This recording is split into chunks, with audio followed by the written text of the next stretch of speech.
Хүмүүр хүсэл мөрөөдлийнхөө төлөө хөдөлмөрлөж ирээдүрөө тэмүүлдэг. Гэвч зарим өдөр намагт шигдсэн мэт санагдаж эргэлзээ биднийг зогсоохыг оролддог. Урагшлах уу, эсвэл зогсох уу?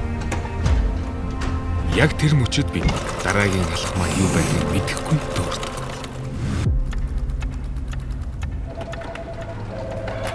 Хүсэл мөрөөдөлд ангаараа хангалтгүй үед итгэл, боломж, шийдэл хэрэг болдог. Яагаад ихэлснээ санах тэр мөчөд зам дахин тодорч, итгэл эргэн ирж бид дахин алхаж эхэлдэг.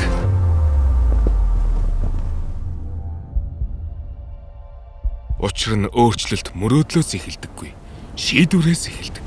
Зогссон мөч бүрийн цаа дараагийн боломж үргэлж бий.